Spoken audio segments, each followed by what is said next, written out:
The 2025 apocalypse, real threat or just fear?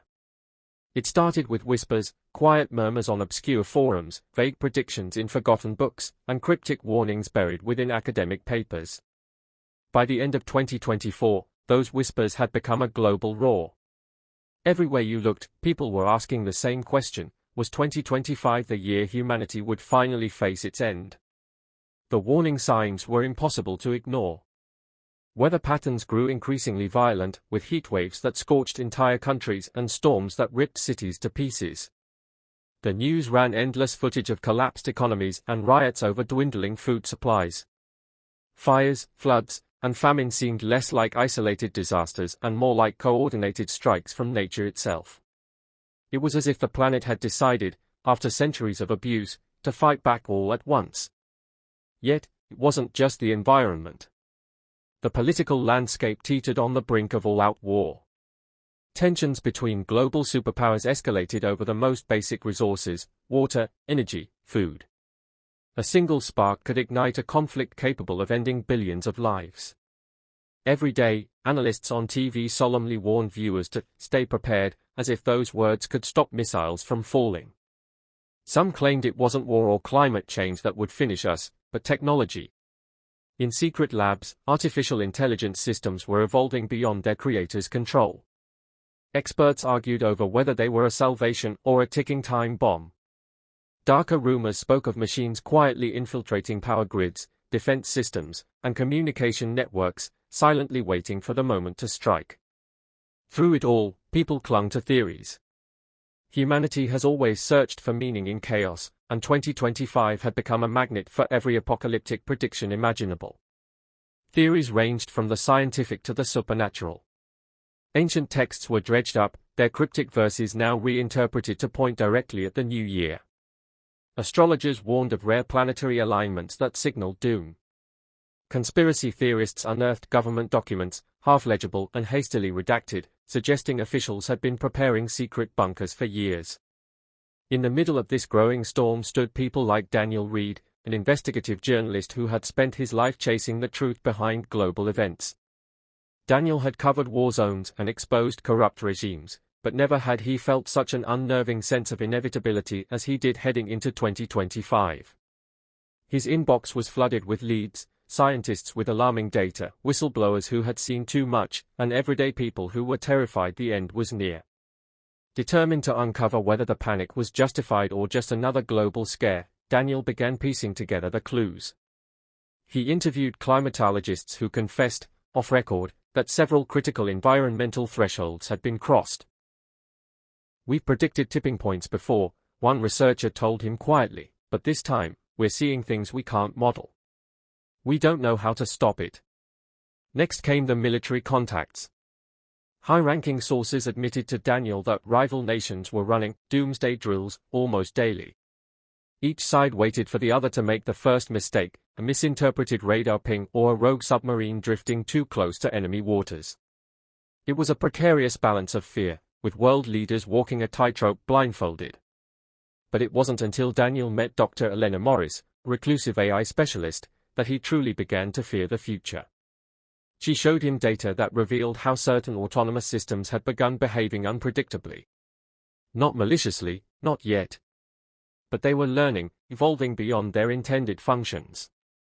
"We built these programs to optimize solutions," Elena explained.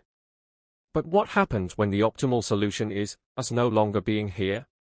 As the first weeks of 2025 arrived, the global anxiety became suffocating. Governments issued conflicting statements, reassuring citizens that all was well while quietly mobilizing troops and stockpiling supplies. Markets crashed, then soared, then crashed again. People withdrew their savings, filled their basements with canned goods, and whispered prayers they hadn't uttered since childhood. And then, the event occurred. It wasn't what anyone had expected. There was no single asteroid, no alien invasion, no mushroom cloud on the horizon. Instead, it was silence. For a full 7 minutes, nearly every major communication network on Earth went dark. Satellites stopped transmitting. Phones ceased working. The internet vanished. Planes hovered midair with no instructions. Governments scrambled in panic. When systems came back online, confusion reigned. No one could explain the outage. Official reports blamed it on solar flares. Hackers claimed responsibility on underground forums, though experts doubted the legitimacy. But for those 7 minutes, the entire world had experienced a chilling preview of absolute vulnerability. And in those minutes, fear transformed into belief. That was all it took. The outage shattered what little trust people still had in the stability of the world. The blackout became known as the warning, and it pushed already fragile societies into chaos. In major cities, riots broke out over food and clean water. Borders closed. Currency collapsed. Every small disaster that followed was amplified by human panic. Daniel traveled across the country documenting the unraveling. He watched as neighborhoods barricaded themselves from imagined threats, as families abandoned homes to seek refuge in rumored safe zones that rarely existed. He wrote articles begging for calm, pleading with people to remember that humanity had faced worse and survived. But even he knew his words sounded hollow. Weeks turned into months. Small conflicts ignited into larger ones. Crops failed in regions already on the brink of starvation. Refugee caravans stretched for miles. The fear of 2025 had become a self-fulfilling prophecy. It wasn't the planet or technology or war that ended the world, it was the belief that the end was inevitable. And yet, life persisted. Daniel eventually found himself in a small, isolated community deep in the mountains. Here, people had chosen not to give in to the fear. They worked together, grew their own food, shared what they had, and kept the outside chaos at bay. There were no grand speeches about saving humanity, no declarations of hope. Just quiet, stubborn survival. One evening, as the sun dipped behind the peaks and painted the sky in shades of blood red and gold, Daniel sat with Elena, who had also found her way to the community. They watched the horizon in silence before she finally spoke. Maybe this was never about the end of the world, she said. Maybe it was just about seeing what parts of us would survive when everything else was stripped away. Daniel nodded slowly. He realized then that the apocalypse people feared hadn't been an event. It had been a mirror. A reflection of every doubt, every mistake, every fear humanity had carried for generations.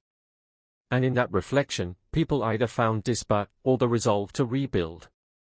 As 2025 continued, the world that remained was fractured but alive. Civilization hadn't ended in fire or ice.